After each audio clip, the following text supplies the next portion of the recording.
Yes. Hi, Mary. All right, dude. What's crack a lacking, guys? So here we go. I don't have any crazy intro today. It was kind of like spur of the moment, and we said we need to do a podcast on this. And congratulations to everybody who helped contribute this. Before we get really into this and bring Joe in. Actually, I'm gonna bring Joe right in right here. Sorry, Joe. I didn't mean to bring you. I didn't mean to.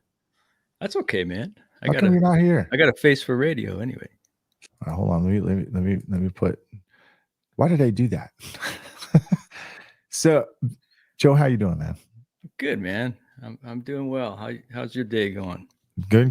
Going good. We got so lots of stuff to talk about. We got MTE coming. Joe, I heard you might come.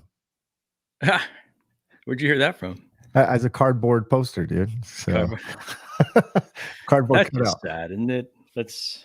Yeah. One day, Joe. Joe, I'm gonna have to friggin', drag you over there. One of these days I'll go. Yeah. Sorry. Okay. Well, we got a special guest, Keith. I might as well bring him in. How you doing, Keith? Hey, I'm doing great. All of a sudden, I'm feeling a little self-conscious. I don't have a hat or glasses, so I'm not quite fitting the motif, but I'm here anyways. Well, hey. I need them both. Yeah. Well, trust me, I just updated my glasses, dude. I just updated my glasses. So, yeah. It's just the standard dent guy garb, So when is Keith, are you going to be on MTE? Yeah, for sure. Yeah. Okay. You having a booth at all? Yeah, I've got 2 booths, one for Black Plague and one for my new company, Claim Connection. Cool. Good deal. Yeah, we're going to talk about that Claim Connection too as well. So, I'm going to be traveling. I'm going to be flying at the end of my training. At the end of these 2 weeks, I'm going to fly on a Saturday over to Anson, and then I'm going to take a Anson road trip with them to Orlando and do the whole kind of tour food truck thing. We're going to just go eat a bunch of stuff. First of all, before we get into this Rivian thing, there's a couple people or a few things that kind of like put things in place for this repair that we're going to be talking about, which is the Rivian. So we get right into it. I don't really bullcrap too much, me and Joe, too much between the podcast. So first of all, this probably nobody saw this coming, but I'd like to say thanks to Matt Boyette, because his repair actually has caused a wave of Rivian people repairs.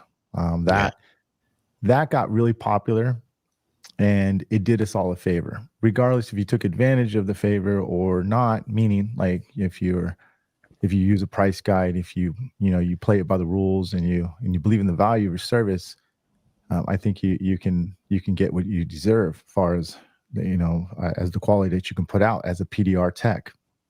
So I want to say thank you to that.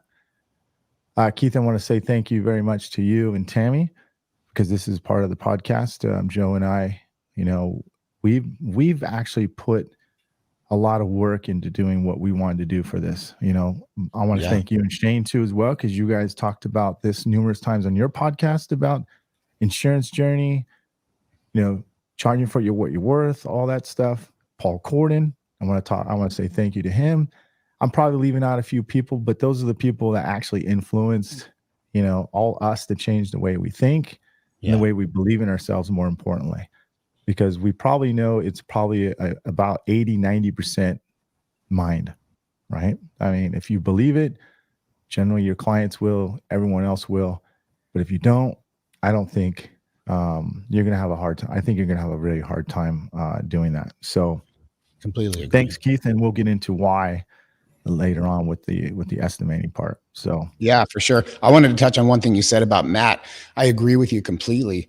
That repair kind of shifted, at least the Rivian scene. We've seen ugly repairs by a lot of talented guys, but Matt did that one. But the thing is, he didn't just do it. He documented it, and he put it out there for all of us to get a hold of. It went viral, actual viral, and went everywhere to the non-dent sides because it was impressive. But the production was really good too. It was a great repair and a great story. So that is extra work. Myke, you do a lot of it. Joe, you do a lot of it. There's a lot of people that do a lot of it. Unfortunately, I haven't been one of them. I don't feel like video is my my sweet spot. I could record, I could do a podcast, but video is not my sweet spot because it's really hard work and it's a lot of extra hours after the repair. But look at the dividends that it paid for Matt and for the whole industry. So shout out to all you guys who spend 12 hours at home looking at the screen after the 30-hour repair, making it a piece of a story that can be consumed by people all over the world. Yeah, yeah. Well, we're taking our time to kind of like create, just a story for it. I'm doing it, put on Dent Trainer. Kind of, it's just, dude. There was like 368 video clips, 600 and something social, like basically just clips, photos, and whatever else we were doing. I didn't really leave a rock unturned when we were shooting this. Right, I got the opportunity. Joe was pretty much doing most of the repair. I was doing most of the shooting. We wanted to document it. We also documented shooting underneath the vehicle after it was done, so nobody would question that there was, any holes drilled.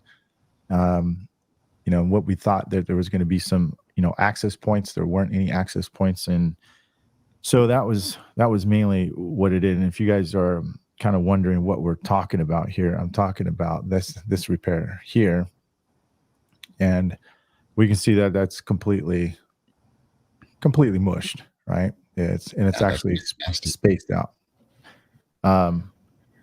This isn't without. And anyways, we'll give you another kind of more closer look at what we're talking about as well. Right, crunched. Also, look at the body line that goes on the bottom across. It's completely gone. It's just gone. And then you got that hard pinched crown right there on the edge too. And Myke, I think people are focused. They're focused on the dent so much they forget to look up and see that that's the sport utility, not the truck. It's much harder to access that one. Yeah.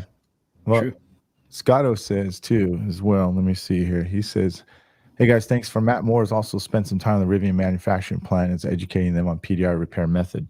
Yeah, cool. I'm sorry. I didn't know Matt was doing that. So apologize. I was unaware of that. So right on. Any of you guys, were you guys aware of that? Kiko too. Kiko spent a lot of time and money educating their internal people for glue pulling at the factory.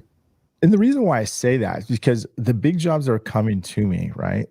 The Rivians and even the smaller Rivians, right? They've all seem to have seen that video.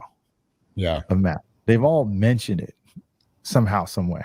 And then they see my videos and they go, okay, this guy can do what I'm looking for. So it kind of snowballed that way.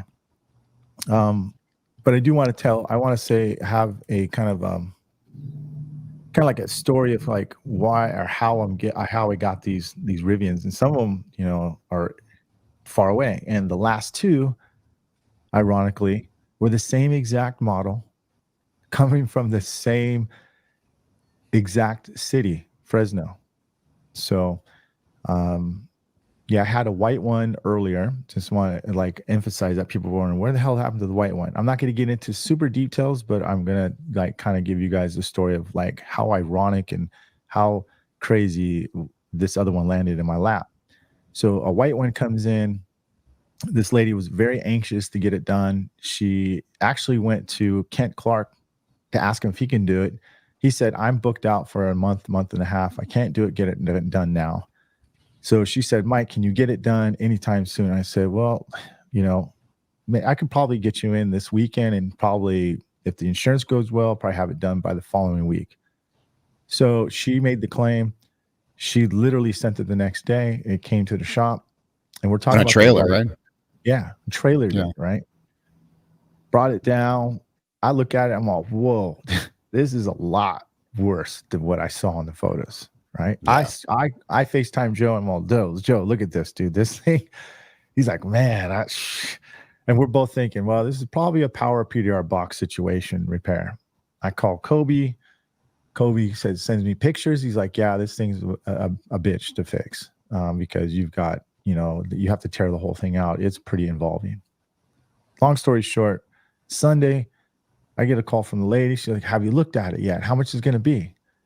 And I said, and she goes, well, before you give me a number, I just want to let you know, you told me between 5,000 and 6,000. And I was like, look, I told you that And I told you specifically that is just a rough estimate. I don't know exactly until you see it. So I'm letting you know that. I go, but if it's insurance, you're good. What do you mean by that? She was very hard to work with. And so I couldn't understand why she was upset. I said, well, let me look at it Monday and I'll give you an estimate back. So she calls me. No, I called her Monday. The insurance adjuster was supposed to come. He didn't come, right? He actually came 2 days later after this conversation. And she just, unfortunately, was not having it. I gave her an estimate of about I said, look, I'm not done with my estimate. It's going to be between 10 and 15,000. Honestly, this is what it's going to be. I still don't know because I haven't taken it apart all the way. She flipped out. She was like, she was basically insinuating that I was taking advantage of the situation. She's called other people, and they said that they could do it cheaper, and she's willing to take it somewhere else. And so at that moment, I told her, come get your truck. I don't think this is the right fit for us. I don't want to work with somebody who doesn't believe in what I'm doing, and then second guesses me and makes me feel like I'm the criminal. So I told her to get her truck, and she did. And as far as the last thing I heard, she shipped it to Florida. So, but she wanted it done fast. So, but anyways, so that was crazy, right? 2 weeks, a month later, I get another Rivian, this one that we just did from Fresno. Same truck, same dent, but a little different, obviously, more crushed on the edge.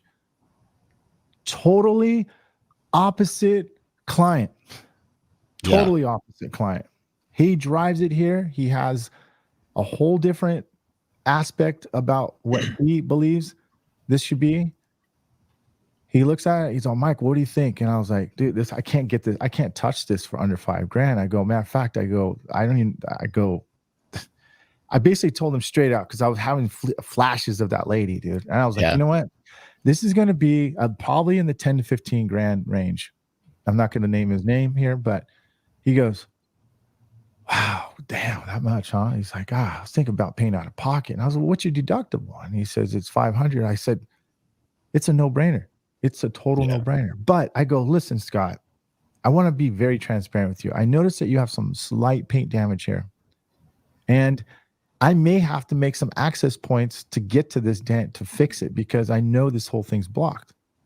So I just want to let you know, I tried everything in my power to make him to see if he would want to say no. Yeah. Right. And he was like, Myke, I don't care about that. I can live with that. I don't want to paint my whole truck. I don't want to paint the whole truck. Yeah. And I said, okay. All right. And I said, he goes, look, I'm going to go think about it. And I'll let you know. He leaves the shop. Within 30 minutes, he comes back. He's got the claim number. And he goes, I'm ready. Let's just do it. I went, can I drop it off now? Yes. Total different attitude, right? I said, okay, Scott, hold on. I got a few more questions, few more things to talk to you about before you drop it off. This is going to be a very intense repair. This isn't your typical normal insurance repair. In fact, your Rivian truck isn't in most insurance, or adjusters, like the labor hours all the time. I have to dig deep to find that.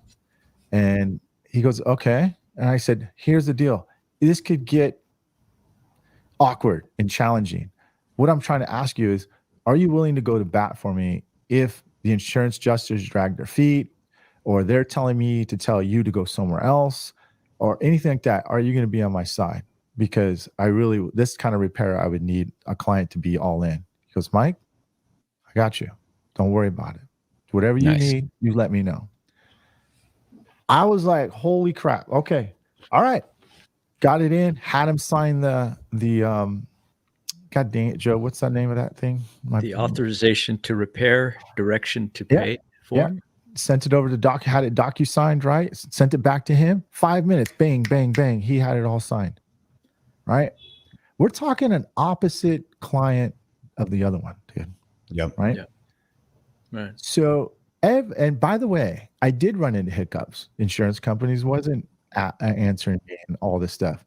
I told Scott, I said, Scott, I told you I'm going to keep you in the loop. I think the best thing to do with these clients is that you have to keep them in the loop every single time. You talk to the insurance company and you made a call, you have to let Scott know or the person know. Okay. You have to let your client know, because it lets them know that you're on top of your game. And then if you don't get an answer, they're pissed off because you're doing your job and they're not able to get their job done. So that really Myke, helps. Actually, I talk about this a lot, like with my kids and at work. And the idea is that all of us in our lives make sense out of what we're seeing, what we're hearing with a story. Everything has a story, right? Mm-hmm. And you drop your car off, you think something's happening at the shop. But the reason this is a talk is the trick is if you don't get the pieces of the story from someone else, you make up your own and you start making up whatever you think is appropriate and the reason why it's happening. So if you don't call your customer and tell them that you made a call, they've just got no call. The thing could be going beautifully, right? You talk to the insurance, you're making progress, the car's halfway done. But if they've had no calls, they start cooking up a story in their mind about what it is, and it's probably not positive. It's almost for sure negative. So the takeaway is that if you want the message that you're actually crafting to go out to the people the right way, you have to narrate the story for your customers and even for the people in your life. You know, if you're thinking about your spouse, you're thinking about how great they are, but you don't ever say anything about it. Same thing. Like it's real, but you didn't convey the story. So they're going to cook up their own ideas about what's actually happening. So I try to remember that all the time. I feel like you can't bug a customer too many times. I want a customer to say, hey, stop texting me. I trust you. You're going to get it done. Stop calling me. That's what I want. I want to narrate that story exactly the way I want it to go. Yep. That's great advice, Keith. You know, Myke, I remember you telling me through this endeavor, and then, you know, a couple other where we had swing and miss, you know, or other home runs. And you said it's like a tennis match, you know, and you basically, especially when we were dealing with the adjuster, you know, they hit the ball to you. They try to hit it so that you can't hit it, but you hit it back.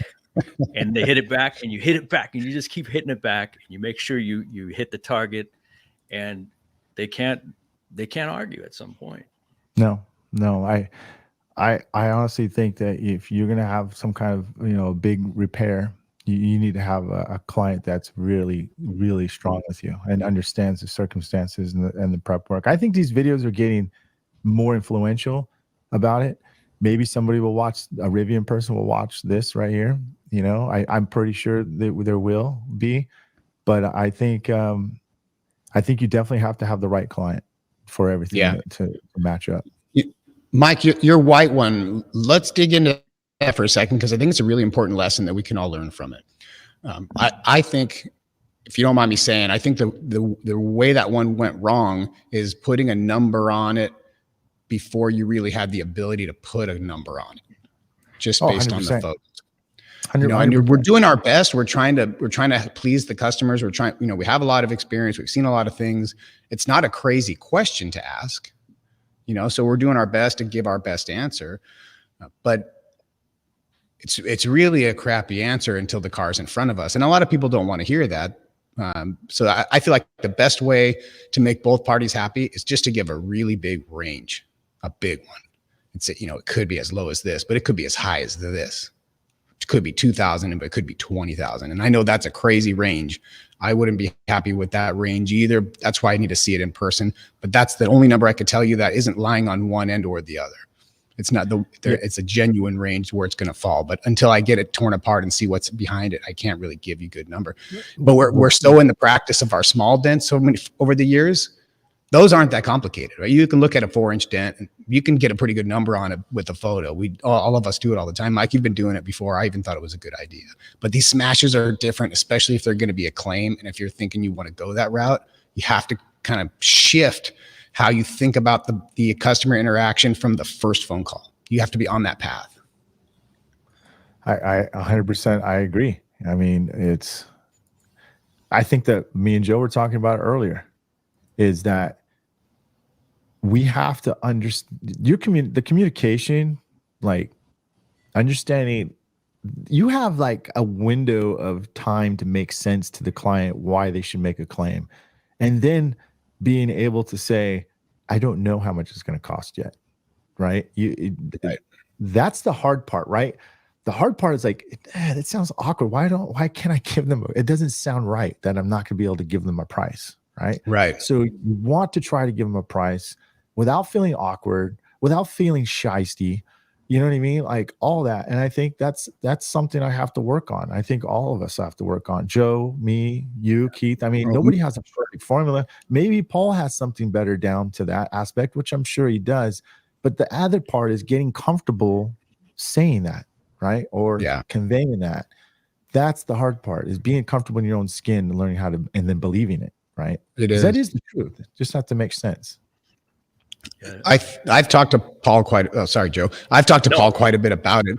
And I've analyzed what I do. And then when I make mistakes, I really try to play it back and say, okay, where did this go south? What did I do wrong? And I think really the key is system that you do every time. That's the key to eliminating these mistakes. Just like, this is exactly how I do my estimates. And that was one of my takeaways from Paul. He may change it as he's experimenting with new styles, or maybe reordering because he's always innovating on what he's doing, but there's still a system. And we always do this, then this, then this, then this. But it's a lot of unlearning for us. Us three, we probably have 60 years of dent repair, if not more, between us. That's a long time to unlearn habits. We're really kind of what we've done over the last 2 years, I think, in PDR is like bridge the gap between dent repair and conventional auto body repair as far as the capabilities go. But we haven't even come close to bridging the gap as far as the procedures and the front office goes.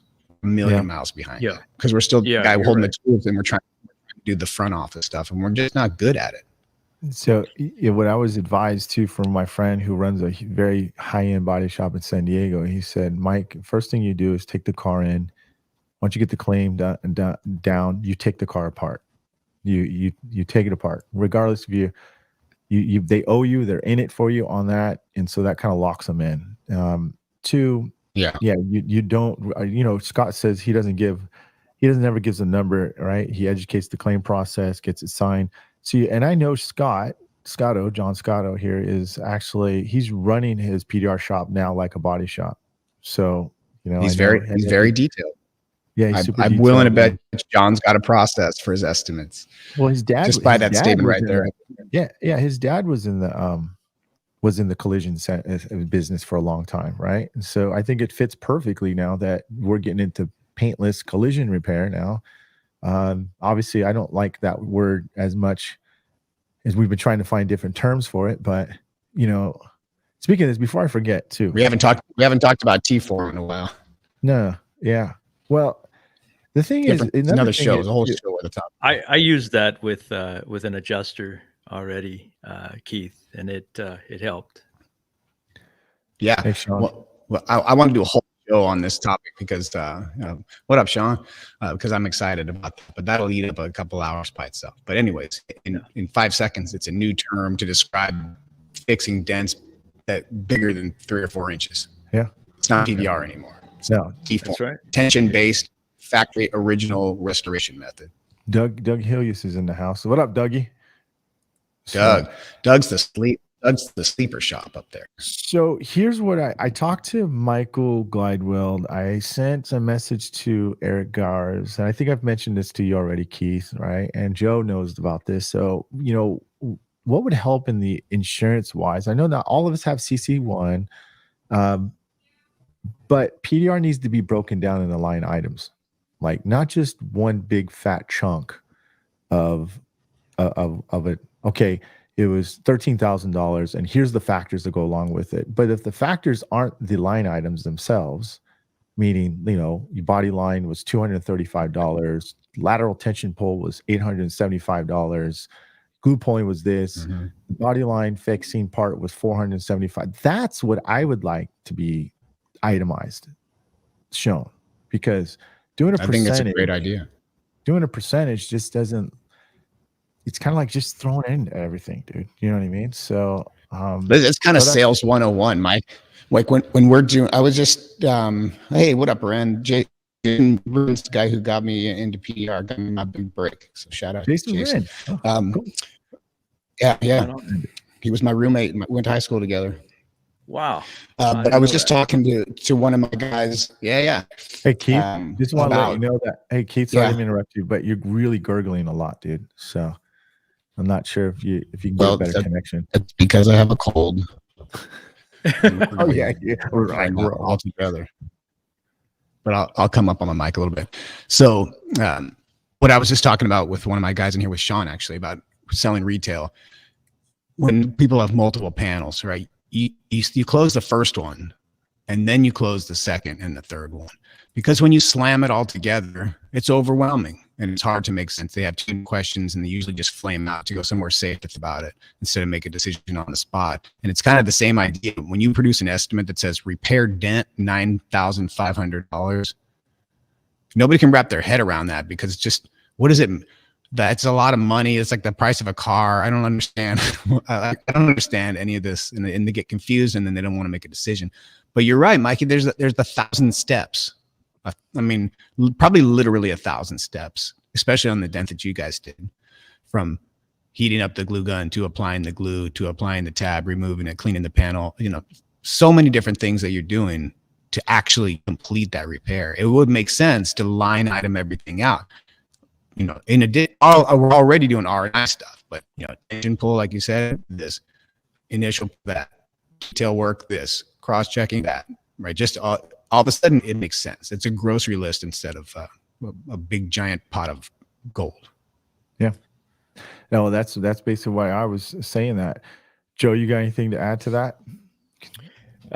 No, I mean, you guys pretty much nailed it, but you know, it's, I think the big question I have always whenever I deal with one of these claims is, you know, who comes up with the labor hours? I understand that, so body labor hours, for example, you know, I guess it's kind of almost like a comps kind of deal, like the general area, the body shops have, you know, an average of a certain labor hour, right?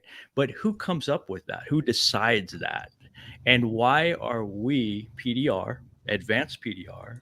Why is it even?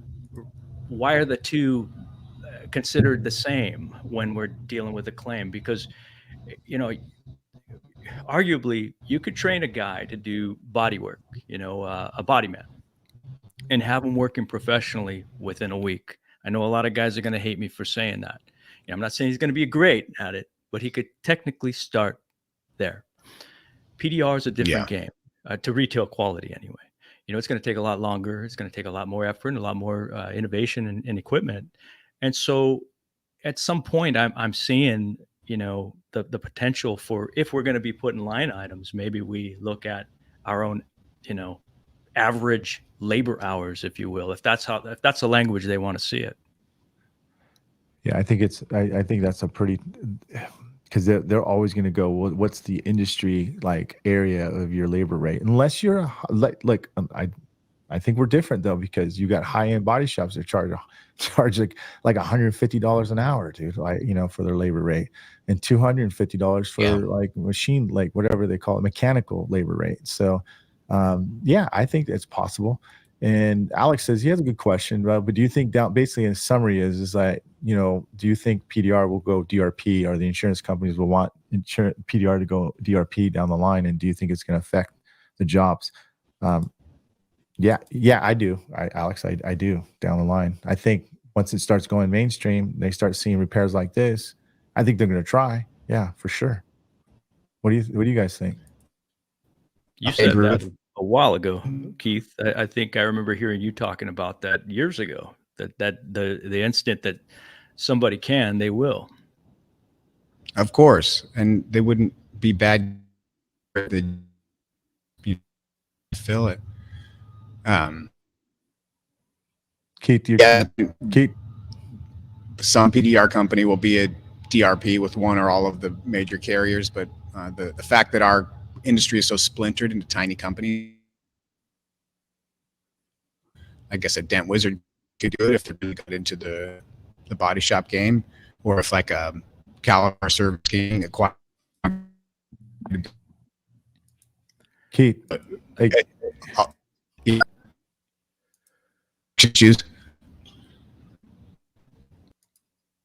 I think Did we lose him? so we lost him, dude.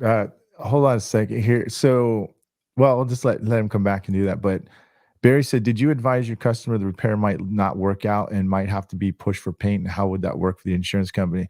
Very good question. Absolutely, I did.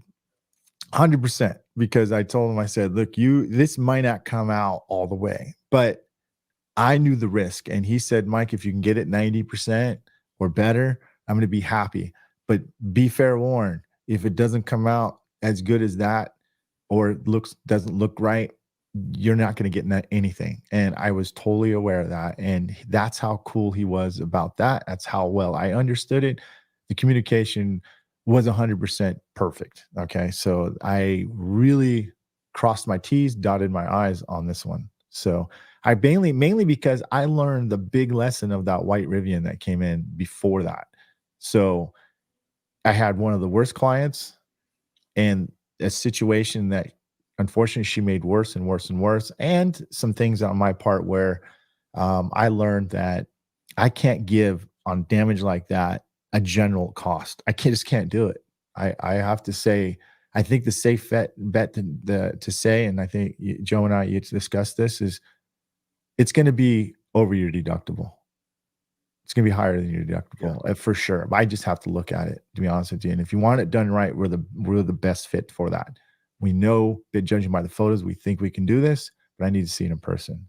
Yes. That's the only way I think I can handle that. That sounds fair, especially when you're getting into the larger, more severe damage. It sounds, it sounds reasonable, so, and then you're off the hook as far as producing a number. And I mean, I have the hardest time selling the little dents because, they want a number via text and I give them a range. And if I'm, in a hurry, I'll just give a range and, but, and they're gone once they're gone if they're just shopping on price. But, when it comes to the big stuff, I've used your tactic, Myke, as far as saying like, listen, it's probably, I try to tell them now, like, look, we need to, if it's real bad, like the one on your Rivians there, both of them, I'll tell them straight up, look, we need to see that in person. I want to make sure this is indeed a great candidate. And then we'll talk about what it could cost. And I'll say, like, on the phone too, still in that same conversation, I'll let them know, well, if it is fixable, it'd probably be more than a typical deductible, and so if you do decide to file a claim, we can work with your insurance. And then they come in and we start talking and I ask a lot of questions and I try to, reiterate their questions so that they understand that I am listening to them. That's a big part of it. And, so that helps. I think that's like, what do you call it? We're in Star Trek country, dude. Like we're going where no other PDR techs have gone, dude. Like for all of us, I'm not saying us. I'm talking our industry, everyone, right? We're merging into collision repair now. Yeah, Scott was talking about your topic there, Joe. Only R&Is are written at their labor rate. PDR is based off size, depth factors, and that's how the insurance write it. So, good. John Cal has been itemized estimates for about a year now, and it has much value understanding the possible. But as far as an hourly rate, it's tough. I don't itemize per hour. So, yeah. Keith, we fixed that. Daniel, hopefully I fixed it. All right, cool. What's up, Daniel? So, anyways, there's a tech right there. 2:30 in the morning. Sorry, please, could you let me know that I'm back in the start of Rivian? So why it was a nightmare. So, I'm gonna talk to you, Casper, about that too later on. Here's the deal with this. Okay, let's get in. Do you mind if we get into the estimate? Am I missing anything, Joe or Keith? No. No. Let's roll. Then we'll talk about the repair. We'll talk about the non-drilling adamant repaired by Joe Garcia there, and awesome. I'll tell you guys why Joe came here too, guys. The real reason, like you probably wonder why did Joe do the repair? Well, Joe's a dent hog for first of all, dude. He will not All give right. up the tool, the glue gun, or the glue tab. Neither would he put Trying to down. carry my weight, sir. Neither would he put down the friggin' Black Plague tabs, dude. So he was. I swear to God, Keith, he used those probably about 80% of the time. Yes, dude. sir. So, That was we used gangrene extensively, Keith. That's awesome. We wouldn't have done it without it. But all I in should have. serious, yeah, go I ahead. should have been smart enough to make them break early on. I'd be selling a lot more tabs. Hey, I've broken some, man, but Dude, I have a same moment of silence for them when I do. I'll just tell you that, and I save them too. I put them on my mantle in my living room. Hey, Josh, what's up? Real quick, Myke, What up, not Donnie? to interrupt. Yeah. For those of our newer listeners who may not know, actually, Keith, I know a lot of guys know this about you, Keith, but Keith Cosentino, our special guest today, he's the inventor of the gangrene smooth tabs. In fact, I think you were the first guy to introduce smooth tabs in general, right? Way back when? Well, to be completely fair, no. Blem had a Okay. smooth tab, and I never saw personally, but Ultra had a smooth tab that they turned on a lathe, and it wasn't plastic injection molded like most tabs are. They're ground down. But I was the first one to make them flat on the face, and that was really what changed everything. Okay. And then from there, we just kept expanding the line and getting the design right. So they were not only did they hook up, they didn't break. That's a big deal. So, and before they were green, they were gray. And before the gray, what really got me started in tabs was crease tabs, because some of you are too short in the industry to remember a time, but there didn't used to be any crease tabs. They were all round. And we started fixing crease dents by lining them up and making this mess out of them. Yes. So I was like, well, man, I need a crease tab. I got to just make it. So I got did. that on video. Yeah, I remember trimming up my oval tabs, way back when, and make little crease tabs out of them. Yep. Yeah, right on. So get back on track. Nothing pulls hard as the Black Plague tabs. Alex. Thanks, Alex. Where was I at, dude? I don't remember. So we're talking about the estimate. Oh, okay. But before that, Joe, it's a natural step. Let me tell you about Joe, though, because the reason why Joe did the repair is, number one, I know he's a good fucking tech, dude. Two, thank you. I needed to film, and if I filmed and tried to do this even by myself or with someone else, I wouldn't get the footage I wanted. Two, Joe and I worked so damn hard on getting to this point in this type of repair, and it would not be the same without bringing him into the repair. We both, one day Joe goes, Myke, I'm charging $175. I'm charging my price at $175. I said, you start at $175? He goes, yeah. I go, I'm there too. I'm gonna do $175. He's like, no, Myke, don't do $175, man. You might not get any business. I go, no, I'm gonna do it. And then he goes, I don't know, within a year, he goes, I'm at $195 now. Thanks for the raise, dude. Let's go, man. $195. Now we're at $205. So nice. But I'm not bragging about how much we make. That's not what it's about, gentlemen. I'm saying is that know your worth, right? Believe your worth. And that's what led to this estimate, dude. Like we're tired of getting stomped on. No. I'm tired of doing these big crashes and smashes, and halfway through going, this sucks, dude. I didn't charge enough. Every single one. Everyone in the middle. I call it the roller coaster. As soon as you go down on the first 3 glue pulls, you're like, this thing's going to be awesome. It's going to come out so fast. And then at the bottom, when you're struggling and it's like click, click, click, click, click, you hate it. You want to go home again. Yeah. Black Plague, Black Plague plat. Like you say it, Keith. Black Plague PDR tabs. Yeah. Hit deadradtabs.com is our website. What Alan? Yeah. So that's why Joe did the repair. It just fit. But right? Do you guys, are your service areas overlapping? Do you have the same customers? No, not even close. No. How far away are you, Joe? About an hour and 20 minutes. Okay, so just about as far as you could get without you. Probably have a couple customers that cross over, but we do. We send each other here and there. Yeah.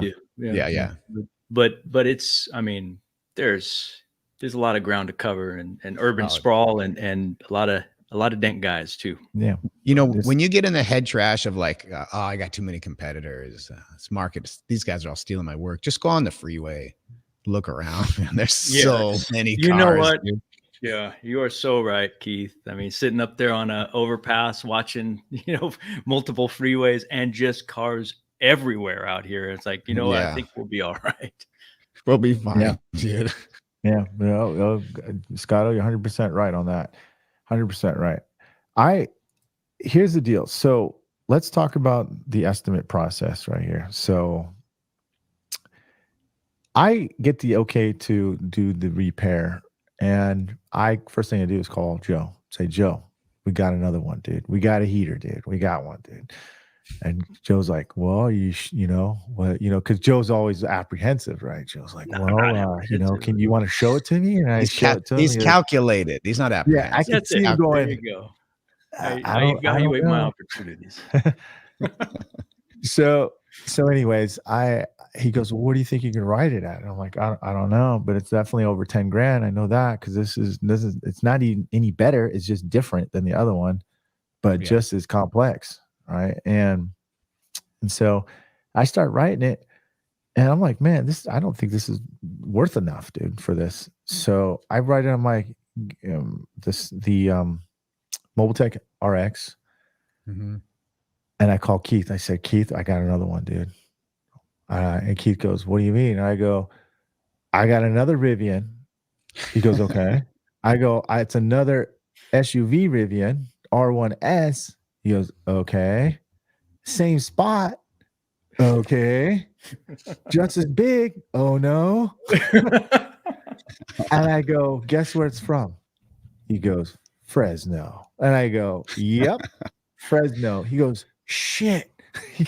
I go, all right, Keith, here we go. Here it is. And I sent Keith the photo, and he's like, you can see Keith like, I don't know, man, that might not be repairable, And so, but even though I know Keith seems he works with some of the top-notch techs, but I was never thinking it wasn't coming out. I knew you guys would fix it.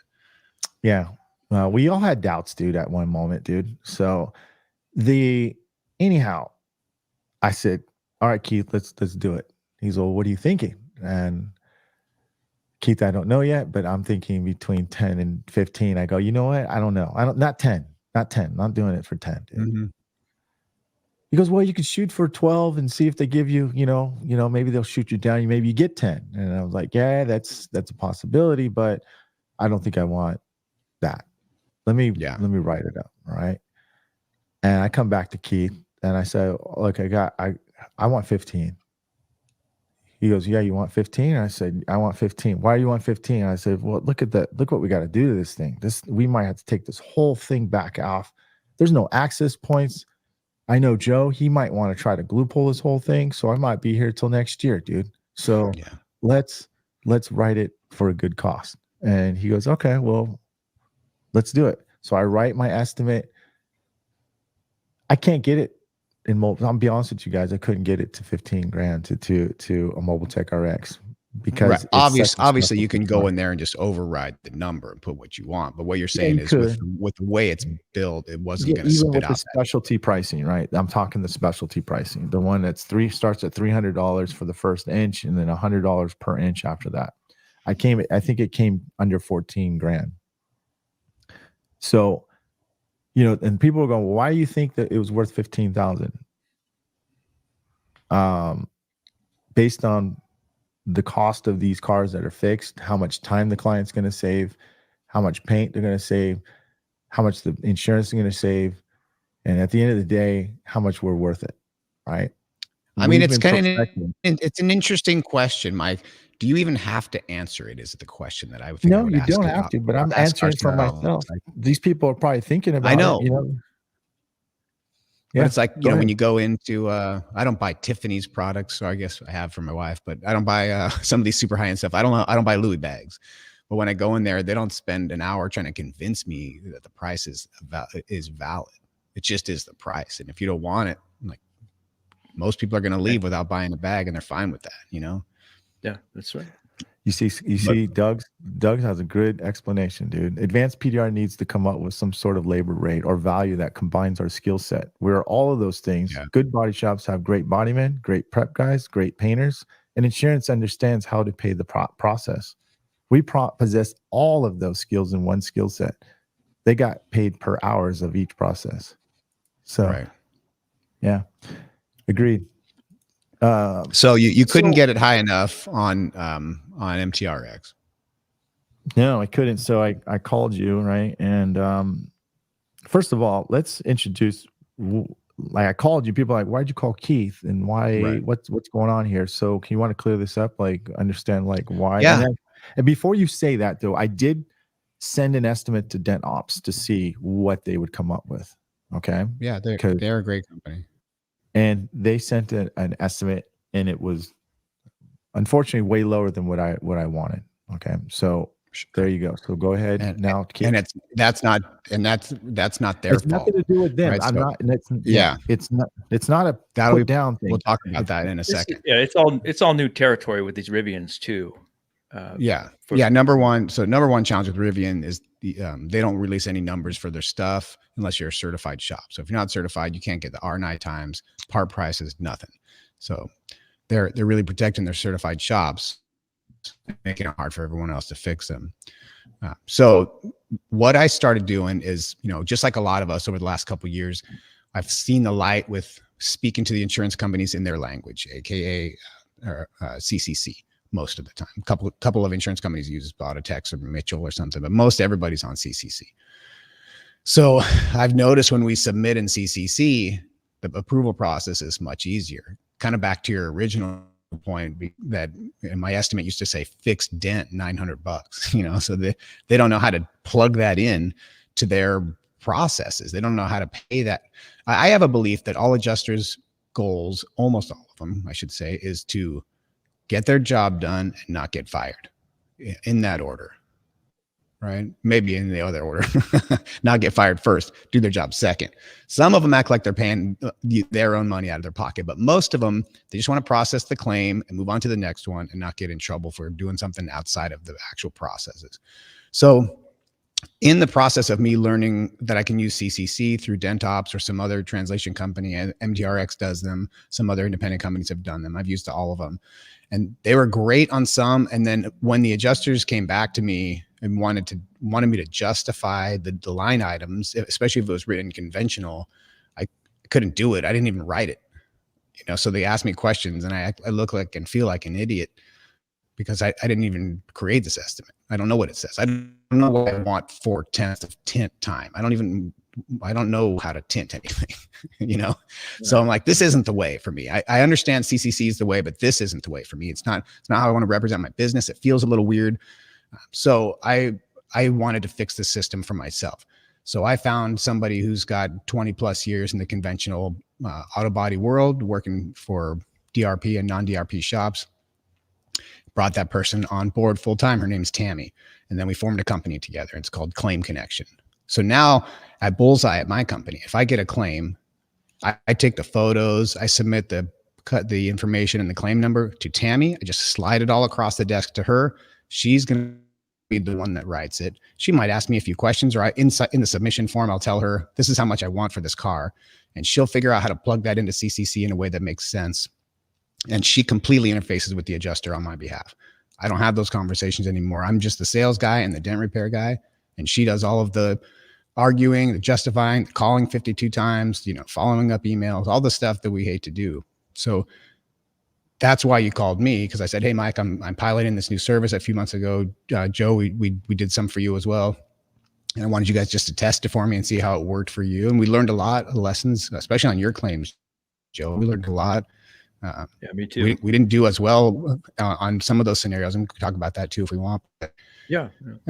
That's why you handed it off to me. And then, but when she wrote it in conventional, she called me too, Myke, and she said, Keith, I don't know how to get 15K out of this quarter panel. It's just not that big. It's not that complex. Every which way I write it in conventional, I'm at 12, 13, even adding all these little tiny things like taking connectors on and off. She's like, I can't get it there. And that's when it came back to you, Myke. And the reason I posed the question is like, do you need to answer anyone on what it's worth to you? Because if you're the ones who are going to fix it, if you need 15 grand, you need 15 grand. If there's no way to verbalize that, hey, sorry, take it somewhere else where they can justify it, filling it full of paint and Bondo. Right. So what we ended up doing is going into CCC, putting all the R&I times that we could guess, because Rivian won't give them out. So you have to use a comparable model, like a Ridgeline or a Escalade or something like that for the truck or the SUV. So getting approximate R&I times, and then putting a line or two for the actual PDR repair, and just flopping it on their desk and say, hey, I don't care how you guys need to make this work. This is the number. Yeah. We're going to speak in your language for most of this, but this part is our language because it's what we do, and it's 15. Yeah. So then the adjuster had to come in person. Well, you and I, remember we were talking, and I was like I want 15, but the way it's written, I was a little confused about the way it was written, because Tammy had to write it as a, I guess an Escalade, right? Right. Just for the because we had to guess them on the labor hours, but it was still going to be. I was adamant though about writing it as PDR, because I talked to John Scotto. Yeah, he made a good point, and that really stuck with me. He says, Myke, if we don't write them in PDR, they'll never really truly like accept PDR, And I kind of resonated. And that was before. I think it was on the first Rivian that we did, and that carried over to this one. And that's why I said, all right, Keith, let me think about this, because it's written as one line, but I wanted to be a little more elaborate about it. And then I was just like, over the weekend, I just thought about it, and I talked to Joe, and I talked to Mary, I talked to a lot of people and kind of got their aspects about it. And I said, you know what, that Monday I said, Keith, I'll let you know, but I'm not sure. I might handle it myself. And you were like, well, I really would like to see, just let me turn it in. Let's see what happens, And I was like, okay, let's, Monday came along. I really took my time making sure that this wasn't going to try to, like, at least on my end, it wasn't going to try to choke it up and like mess it up. But then I said, let's do it, Keith. Let's just turn it in. Let's see what happens. Let's roll the dice. Let's see what happens, and we still weren't out of the woods, dude. No, not yet. I did leave out a piece. She got it over to like $22K written as a replacement, even guessing on the part price based on some research on in Facebook, where people have talked about some part repair or part replacement prices. So at least we had this benchmark. We knew what a comparable replacement would be, 22. So that added a little bit of basis for how 15 makes sense. At least it's a little bit of like, it's not a number out of complete nowhere, right? Right. It's like replacement is what everyone was saying on social. The reason Matt Boyette got the money he did, the reason the guy took it down there is supposedly the factory procedures to cut the panel off. And that thing goes all the way up over the roof. It's a uniside, basically. So that's how they get to $40,000 to fix a bedside. So with them staring down the barrel of that, all of a sudden 15 looks pretty reasonable. But comparing it to $800 dent looks unreasonable. Yeah. All in the context, right? It is all in the context, right? So apparently that was getting worked out. We didn't get anything. It was sat in the shop for 10 days before we even got anybody to it got past the 3 different estimators. I talked to Scott. The third one I called my client and I said, hey, this guy's not answering my text messages. I just want to let you know this is documented. I sent him a text message 12 o'clock, Wednesday, called 3 times, did this. I sent him my log. Well, that's great. He goes, Myke, I'm gonna call him. Calls him, estimator, texts me like 10 minutes later. Hey, I'm gonna be over there. I'm thinking about being over there, tomorrow. Are you gonna be around? And I say, yeah, I'll be around. So now you're thinking about he shows up. He shows up, right? I told you that you got to have a client that's behind you. Game So changer completely. I game think changer. that's one of the nuggets you dropped on this show, Myke, is like having that candid conversation with the customer at drop off and saying like the way you worded it was actually pretty beautiful. Like, are you going to go to bat for me? Are you going to be on Mhm, my side? You know, like mhm. are we a team on this or not? Yeah, Right. yeah. And when you propose it like that, you're like, all right, teammate, it's time to go to bat. These guys are trying to screw us, right? They're trying to Keith, screw you I and They was me. willing. absolutely are. Right. I was willing to say if he said, I'm not really like that guy. I'd be like, well, I'm not really not that fit. I was ready to go, but this client, the best guy, dude. Like honestly, this That's guy, awesome.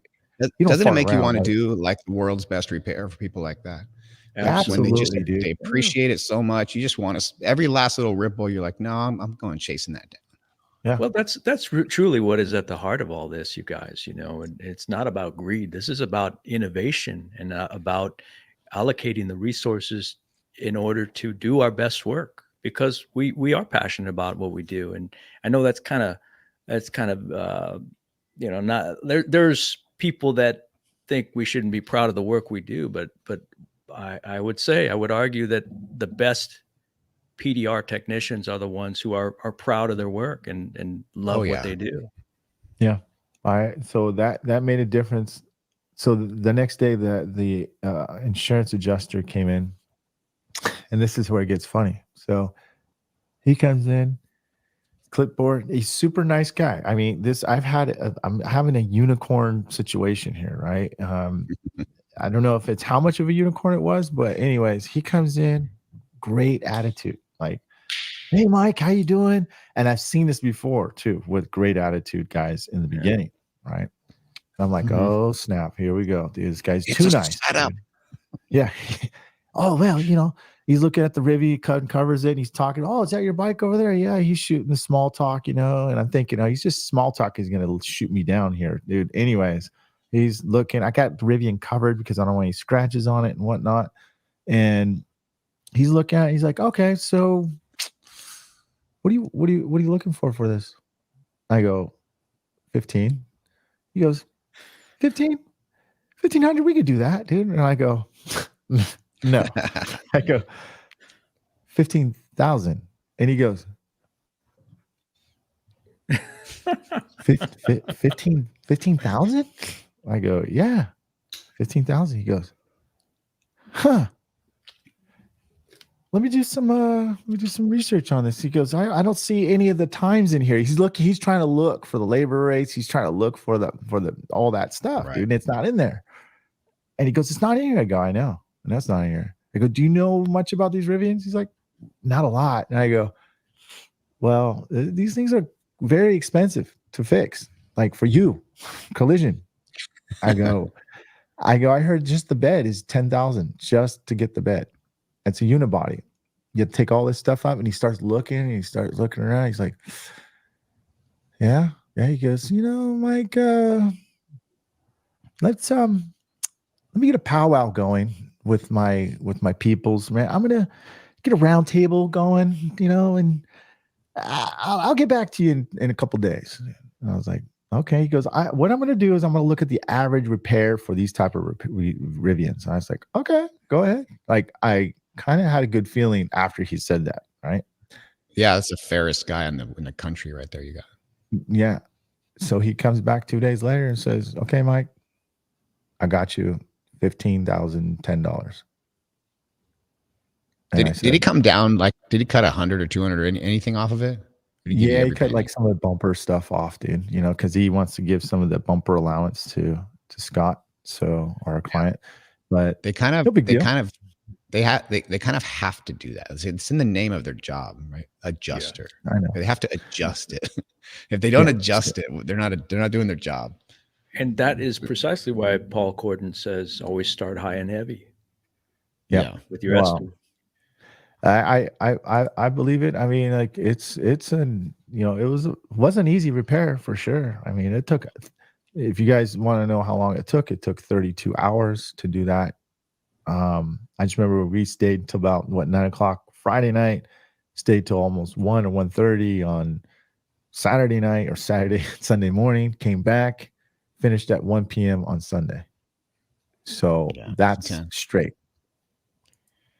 So So one thing I want to talk about with these claims is that a lot of you already know this, but for some of you that may not, the insurance companies have a very predictable playbook for people who are out of their DRP network. And the DRP network, if you don't know, is the body shops that assign a contract with the insurance companies to be able to write their own tickets as long as they agree to do them cheaper. Essentially is how that works. So that's why when you call your insurance for a claim, they say go to Caliber. That's a DRP shop. They can write their own ticket, get you booked in, do the repair, and bill them, and they can act as their own agent essentially. When you're out of that network, they don't want to pay. They like their prices with the special contract. So they use these three tactics: delay, deny, and defend. So the delay is the one there you're going to hit with every single time, and happen with you, Myke. No response, no response, no response. And to be clear, when people are working with Claim Connection, really, you should not have been doing anything, but you really invested in this car. You wanted to talk to the guy and yourself. But generally, Tammy's doing all that because that's the part that I don't want to do. But they will delay as long as possible. And it works really well because especially if you have the car dropped in your shop, the customer's getting antsy. You want them to be happy. They're seeming to become unhappy because the car's been sitting for 10 days. And now you're thinking, you know what? I wanted 15. I just didn't want this thing to go away. They offered me 10. I'll just do it. That happens all the time. And maybe it's not a $5,000 swing. Maybe it's $50 or $100, but that delay is a very powerful tool. So if you want to dig in and get all the money, you have to kind of put on this immunity suit for the delay tactic right away. Tell your customer, this is going to be a drawn out thing. It could go 2 or 3 weeks because they are going to try to drag it out. And that's why when you got him involved, all of a sudden, boom, things start happening because they won't screw him around as much as they'll screw you around. You're not their client. They don't care about you. So be ready for the delay and have a playbook for it. Having that customer on board is the wild card or like the trump card for that. But be ready for that. And then deny, they're going to start saying no to everything. And like me with the conventional estimate, they're saying we don't pay this and we don't pay that. I don't have anything to argue with them about. I don't know how to counter that statement because they just told me what they don't do. How do I know what they don't do or do? I'm kind of smoked. Tammy lives in that world. She knows they're lying and she knows how to tell them, well, you do and you have to, and here's why. Here's a position statement from Ford, and here's this is a reusable part or a non-reusable part. And she'll hold their feet to the fire and tell them why they're lying and make sure they pay up.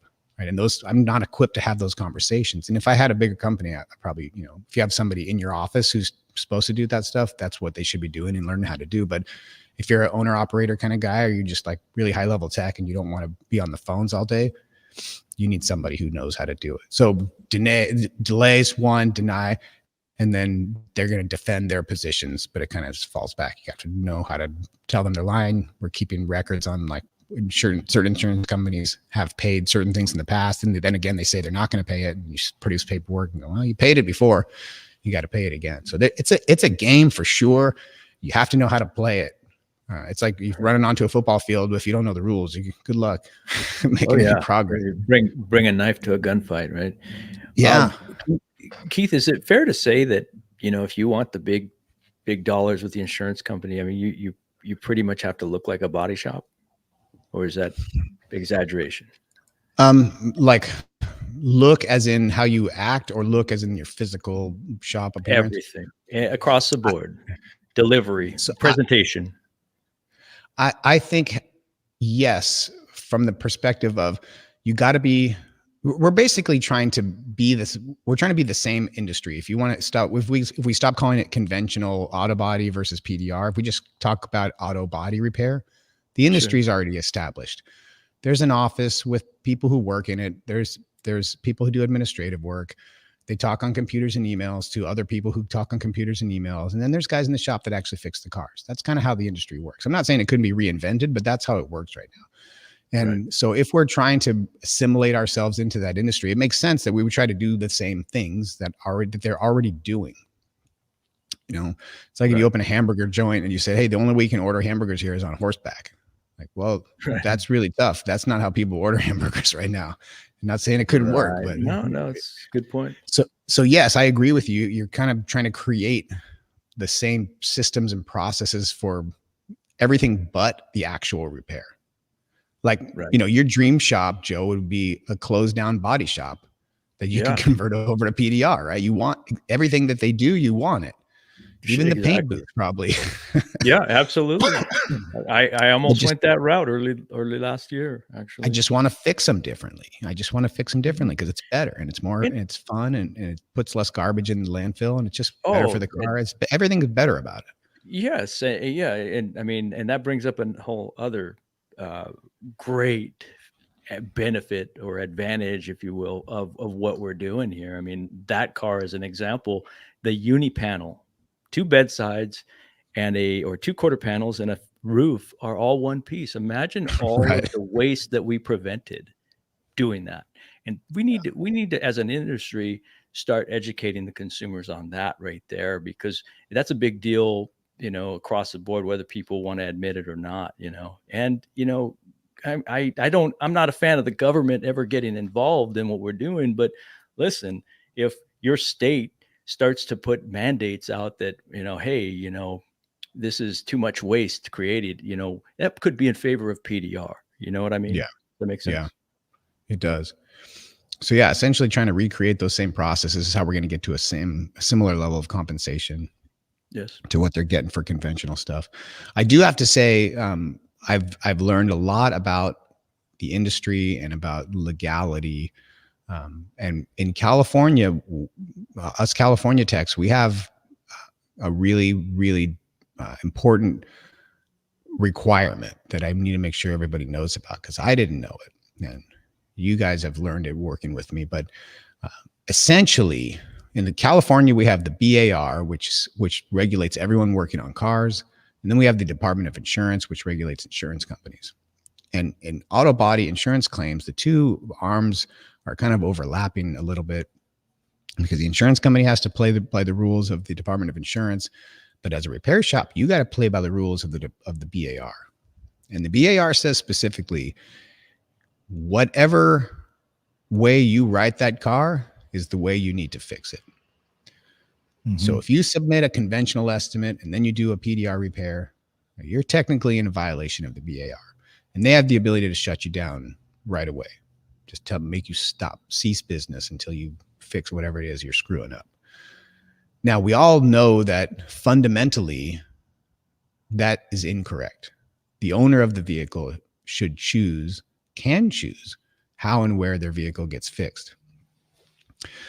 But the way the BAR sees it is, if the insurance company sends over a sheet and you don't do what's on that sheet, you're committing insurance fraud. And when I've talked to some attorneys who are high up there in this industry around the country, they say this is completely false nonsense. That's not how it works. Your contract is with the owner of the vehicle. You can do whatever the owner of the vehicle wants you to do. The insurance company has no control over that. And if you look to that John Eagle case, does everybody know that by now, Joe? Yeah, the one with the truck in Texas you're talking about? The Honda Fit that had the roof glued onto it. Oh, Right. okay. That was a truck. I thought it was a truck. So yeah, but Yeah, the 30-second caliber collision one. No, it was called John Eagle. The 30-second story is, Honda Fit comes in with hail damage. State Farm, the shop says, we want to weld a new roof on. State Farm says, no, why don't you glue a new roof on? That's all we'll pay for. We're not going to pay to weld. We're going to pay to bond it on, because that's what the other shops will do. So the shop says, whatever, that's all they're going to pay. That's what we'll do. So they bond the roof on. Then the thing, 2 owners later, the thing gets in a giant wreck, in a fire. The roof doesn't buckle right, and they investigate it and figure out that it didn't buckle right because it was bonded and not welded. And the bonding was not a factory Honda repair method. Welding was. And the shop was a factory certified Honda repair shop. So they got sued and they lost for like $42 million. But you know who didn't get sued and lose? State Farm. Is the shop. So even though the State Farm dictated how they did it, they have no culpability at all. It's the shop.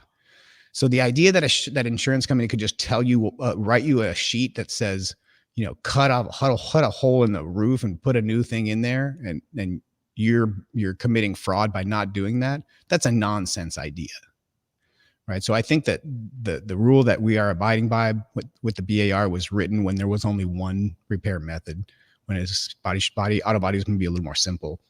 So it's a nonsense rule. It needs to be fixed, but it is in place now. So if you guys are doing insurance work in California, you need to be very forceful with the insurance company that they send back a sheet that says what you're going to do. So even if you submit an estimate that says PDR and they say, hey, completely approved, Joe, here's, I got you everything you needed. And you look at the sheet they send over and it says replace hood, replace fender, paint this, paint that. You're technically committing insurance fraud, even though you haven't asked to do fraud. You've told everyone what you're going to do. It's all on paper. It's all documented. But by them sending that sheet over, they're like committing you to fraud. So unless, I don't think you would be convicted if you went in front of a judge and said, listen, here's on paper what I said I was going to do. I sent it to everybody. There's photos, it's documentation. They sent over some other thing that I can't even do.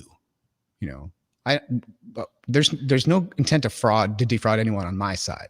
They're sending over nonsense paperwork. I have a hard time believing you'd actually be convicted of anything, but who wants to go down through that problem? So the takeaway is that you need to be forceful with the adjuster and say, you must return this sheet saying what I'm going to do is what I said I'm going to do, or you guys are now in violation of the Department of Insurance and I'm going to report you. Because the Department of Insurance reps have told me, when I told them the scenario, they go, which insurance company's doing that? I'm like, what do you mean, which one? They're all doing it daily, everywhere across the country. What do you mean? And they said, give me the claim number, the date, the insurance company, the adjuster, and he will investigate every single one of them. And they are going to have a fine if that's what they're doing. So they're not supposed to be doing their side of the business either. So it's a little wonky. That's strictly for California tax. That's my PSA. We've got all the requirements down in Claim Connection. We can help you. But if you're doing your own, just know that something could happen down the line. The BAR, they call a complaint-driven organization. So they're not really going out there and trying to bust you. But if somebody puts a call in, they're going to come and investigate. Yeah, I hate BAR. I freaking hate BAR. I mean, you know, I like what they stand for, Myke, because like people not getting taken advantage of by shady shops. I just feel like a lot of good guys get caught in the dragnet when they're looking for bad guys. I know that's what it's kind of like. It's kind of like the BBB, dude. But I'd say they're not in your hair as much. Only you're on the radar if you don't pay them. So yeah, and they can shut your shop down. So yeah. John commented there that it makes no sense at all. I couldn't agree more. It makes no sense at all. But that's it. Yeah. So yeah, John has a comment there too. John Scottos, he's no matter what state makes sure final bill states the way you've repaired it. Yeah, absolutely. Yeah, very good advice. I know there are some states where you can convert. The customer can make the call. Sorry, Joe. Caveat. Here's how dumb it is. The guy at the BAR told me, if they take the check and give it to the customer, and then he gives it to you, no problems at all. The check that says replace and repaint everything, they can give it to him, no problem. He can give it to me, no problem. But if they give it to me first, I'm going, that's a felony. It's nonsense. Yeah. But yeah. Joe, I cut you off a little bit there, Joe. Joe, you want to talk about your repair a little bit? Because I've been showing like a little bit of the process, unless you had something else to add to what Keith was saying. Sorry about that. I had coughed earlier and I hit mute. And I didn't even realize I was on mute. I was trying to talk. No, so basically the moral of the story here, Keith, is much like John Scotto said, make sure the final bill clarifies how you did the repair. Yeah. The final sheet with the check. Yeah, it's important. And sometimes they just flat out won't do it. And you can't. I mean, that's what we're going to do. We're going to follow up with them 1,000 times for you and make sure they do it right. Yep. But it's just more things chewing up your time. So like some of these claims will make you think, maybe I don't want to be in this insurance business. In fact, that's a thought I had for the first few I did. Maybe I don't want to be in this. Yeah, this kind of sucks. I don't like it. I get like, I'm a pretty good communicator, pretty good negotiator, but with these adjusters, I was getting upset, like angry, because they're telling me that, you know, I'm not going to get what I need to get to fix this car, even though the owner of the vehicle wants it done. Yeah. Right.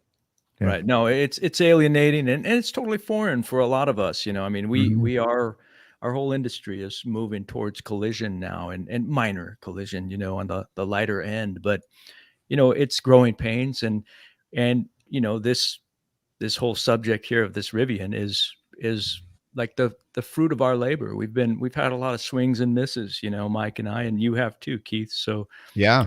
and we're learning together, and this was a very much a collaborative effort here across the board. And you know, Myke, I have to say, man, you know, you orchestrated this thing just all the way through, dude. And you planted the seed. I remember over a year and a half ago when you were telling me, dude, we're gonna get Rivians, man. We're gonna, you know, we're gonna start planting seeds to get these Rivians in. And you got it, man. You got two within a month of each Yeah. other from the same geographic location, man. Like just almost like, and then when the first one, you know, to your credit, it didn't fit, and you had the integrity to say, you know what, we're not a good fit, you know, goodbye. Mm-hmm. And the universe just dropped another one right on your lap, dude. Sure did. So, and that's a testament to your brand, man. I mean, you know, a lot of our, you know, of our industry, you know, I talk to guys, we all talk to dent guys all the time, and you know, we all come from, most of us come from humble beginnings. You know, we're technicians, and we, you know, we think on with a technician's mind, and we think that we have to be competitive with everybody out there, and we essentially are price takers, right? You Right. know, and that's just not the case. We're not a state of perfect competition. You know, we're not selling a bag of sugar here that's the same across companies. There is very unique and varying skills upon service provider.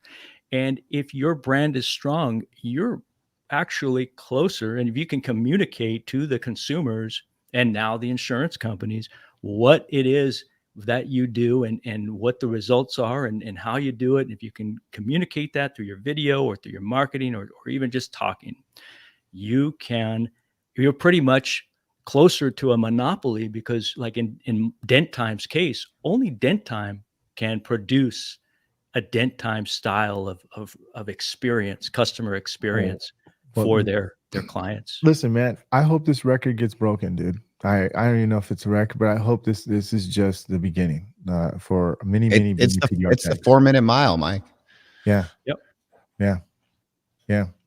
I you know, I believed in it, man. I believed in what we were going to try to do. Like, you can tell that this repair, look how many times you were trying to glue pull this, man. This thing is like stuck right here. It fought Like, you. it Yeah, fought, it fought fought. every step of the way. It almost oil canned like 2 times, dude. I mean, like, we thought we're going to have to do the power PR box situation a couple times. At least me. I was like biting my nails, dude, at some points of doing this repair. That sets me up to talk about it, Joe, on this next situation, on these walk us through this thing. So what are we doing right here? What's going on in this situation? Yeah, We're talk to me doing- about that. Talk to me about that top tab, Joe, because I don't know if I would have put that one up there at the same time. Give me the theory behind that, because obviously it worked.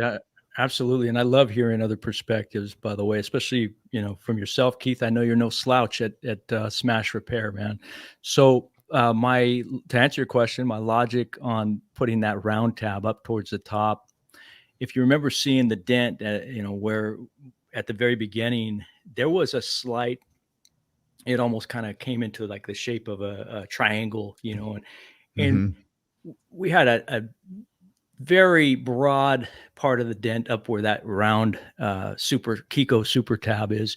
And my logic there was to place that there not as a power pull, because in my experiences, I've been learning that, you know, 95% or more of my tension pulls are my pulls like that with the glue tabs and the, you know, strapping to an object and pulling. Most of my stuff is tension pull because it's controllable, as opposed to what I would call a power pull. So what you're seeing there, that round tab is my tension pull. I'm just holding a slight bit of tension on the panel. I'm not trying to yank that part out. The part I'm trying to yank out is that bottom part where you see the big hook, and that's actually hooked to a come along, a winch puller. And so we're trying to do a power pull along that bottom. First, it was down the bottom edge, and we got it to move. You couldn't even see it really moving, but it moved actually pretty well. and then we moved up above the body line and really started getting some movement with the power pull while we had a little bit of tension on that other tab. So that's what that's for. So just putting a little direct tension into the panel with that and kind of stabilizing it. I feel Did you- like I get Did you consider lateral tension up and down, Oh, yeah. spreading Yes, that we thing did. open? I'm sure Yeah, there was a lot of discussion around that. we Talk, actually talk to me about it. and that's where I say this was a real collaboration. This was not just repaired by me, and Myke tagged in a few times, and I got to video him, doing his thing. And we did discuss lateral tension. Unfortunately, we couldn't see where we could get a good bite on it. Obviously Myke has pretty much every device at our fingertips over there in that shop. Yeah. And trying to, get a foothold on side to side was not really an option. And then even strapping something even to the roof, if we had to, if we thought that it could help us, we would certainly do it. But there Yeah. just wasn't there wasn't much area to do that. But I will tell you this about the Rivian quarter panel is that there is a roundness to it. So it almost, in my feeling, has a little bit of tension within, almost like when you're working on a rail. Yeah. And so that tension tended to help us. I feel like kept things from oil canning, from fatiguing on us. So yeah, that's where we were coming from. But we were looking at every angle how we could do this. But you can see we were fighting it, trying to, because we were also babying it. Sure. If you Yeah. if you see some of those cam auto tabs that we had on there, they were segmented. In fact, our very first power pull was on a cam auto tab that had these segments. And, I was pulling with the come along from, perpendicularly from, about 5 feet away. And then Myke was spotting it through on the side. And he saw where it was starting to pull a little too much in one spot, right in the center, Yeah. And so right away we took it off. We did this over and over a few times because again, this is a high stakes game here that we're playing. We didn't want to mess anything up. We didn't want to Yeah. You don't want to go fatigue. backwards on that one. Yeah, No. exactly. No. Yeah, we to answer your question too as well, Keith, on the elaborating on the lateral tension, the Rivian is very curvy, right? From all around, all directions. So, there was no really good angle to do any lateral. So that was kind of out of the question. You can see how curvy it is when we zoom in close. It's curvy above, outside. So that was definitely in our playbook, but it wasn't going to be for this scenario here. Yeah. So I think when they're round like that, they have a little more strength versus a big old flat panel. Right? Those are Yes. tough to get straight. Yeah, there was some stability in there for that Yeah. reason. I think that this is also a testament to all the tools that are out there, right? I mean, from the tapping down tips. Right now, I'm using a Guardian tip to really protect that soft. You tap too hard on this, you're divoting it, right? Now you're gonna super glue pull that out, right? Yeah, you're exactly right, Myke. It reminds me a lot of Subaru metal, the way it just kind of like moves like putty. And that can be good or it can be really bad. Yeah. The real miracle of this whole thing is that you guys did it with a line board. Just make my eyes go cross-eyed. I know it. I know it. Yeah, I've tried changing, man. I tried changing my ways, Keith. And More power to you, man. Like you you have immunity. If you deleted all the fog boards, I would be out of the PDR business because I cannot read that thing. No, and then what we did, we took this, Shane Jack's edge jack, right? Yep. It was bent all the way around the edge, and we were able to just straighten that out. It was butter, but man, this thing just really just tweaked it right in. So it was very helpful. Going back to the tools though, I mean, look at this. This is a tool we've all had, at least most of us veteran techs. You better have that tool. It just really helps straighten out the edge, the tap downs, the glue pulls, the glue tabs. Keith, obviously, you'll see later on as we get more down the line going for the home stretch, you'll see a lot at the end. The finish work was glue pulling, tabs, gangrene tabs, crease tabs, And we were just tap, tap, tap, and reaper tabs. We're doing a lot of reapers as well between there. I'm going to show you something. Hang on. Yeah. So let's move up a little bit, but you guys, because I'm not in the focus, I have it on a different camera. But Joe, look at this. Where we at right there? I was concerned about to the right. It looked like it was getting ready, like that deep part on the right crease. Look at you, dude. Yeah. So finally in a shop now, I've fixed mounted both of the edge jacks, the little one and the big one. They live in this lifters all the time. So now I don't have to fumble with it and go get the other one. Bam, it's ready to go all the time. And I thought that was so awesome when Shane put that set screw in there to do that. But if you had in the field, you don't use this that often. You don't, it's like silly to put it in your lifter. Right. But now these babies are ready to go all the time. That's what I do. I keep mine. Idea, I just keep mine dedicated, dude. Like that one was. Well, yeah, because everyone sends you free tools, so you have a whole bunch. That's true. Hey, very true. Let's keep that. You only had to pay 10,000 hours of video content to get free tools. of willing, passionate, like love to do that, dude. Yeah, Myke. Hey, how many of you used that original? Set, dude? I'm still waiting for your version 3, but they don't break, dude. So I'm like, when am I going to get another type? I know everyone's asking me to make new tabs. I'm like, I don't know. They work really good. I guess I can make the ones that break for you. Sell a lot more tabs. But what I am making is those green tension straps in a bunch of different lengths. So that's not everybody's telling me about those. I'm gonna have to go and order some from you, Keith. Yeah, they're not super groundbreaking, to be completely transparent, but they do what they're supposed to do, and they're not expensive.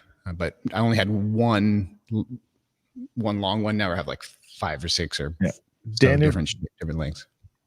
Daniel Grom, get out of here, bro. Like, you know what? I'm not doing nothing for you. I'm not doing nothing for you, man. So, Joe, let's get into I want to get a little far. You're using, pretty much you were using a Pee-wee tap down a lot for the fine details. You're using a cover on that one, right? What cover is that? A Guardian cap or what is that? Yeah, that was, I think, the Anson little Guardian caps. No, yeah, we did use a Pee-wee quite a bit, quite extensively. Is that an Anson product, Pee-wee tip? That's a new one. That was a test product, but you're gonna see the peak ones. That's not the one that's gonna be out actually. Yeah, that was a prototype we were using, and it was, we sent it back to the drawing board on that one, but we did use a Pee-wee. The Pee-wee is, I believe, Myke, that's a Dead On Dent Tools, isn't it? Yeah, Tequila. Is it Tequila now? They bought the company. Tequila Dead On Dent. Yeah, right. Anson's. Yeah. So what are we doing here, Joe? Let me see here, man. We right there. I think I was just trying to get that bulk of it to move, to get the general shape back. I think that might have been the toughest part, is just getting all that metal to move cleanly and consistently, without creating bumps within. I think we found that out right away when we did our initial power pulls and tension pulls, but mainly, with that main tab, we were pulling high, but right in the center of this big giant dent, and the dent didn't move anywhere. You know what I mean? So we're pulling these highs, and so we kept very cautious about that. We kept taking the tabs off and changing things out. Obviously you see us throwing everything but the kitchen sink at that thing, but we were getting metal to move. And so the very first phase of the repair, I would say, was trying to get the bulk of it out, getting to move cleanly without causing more harm. Yeah. Did you ever hit it with the slide hammer, or were you with slow pulls the whole way? That was phase 2. That would be phase 2 with slide hammer. And thank goodness, because, there's a lot to be said about sending vibrations through that entire panel with the slide hammer. After we got some metal to move to the point where I was satisfied with where it was at, knowing that the creases were going to require something else, a little more aggression, if you will. Then we did move into using the slide hammer, and I would say, I kind of, Myke, Keith and Myke, Myke and I got really into the flow state in this thing, and to where it was almost like it almost seems like a dream now, like I almost want to say like 50% of our time was spent trying to move the bulk of that metal Yeah. and restoring the Mhm. body line, and getting it back to a place where it basically looked like a more shallow damaged area, but it still looked like a really damaged panel, Did you with have to creases manage going. did you have to manage a panel temperature much, or is the shop Yeah. temperature controlled?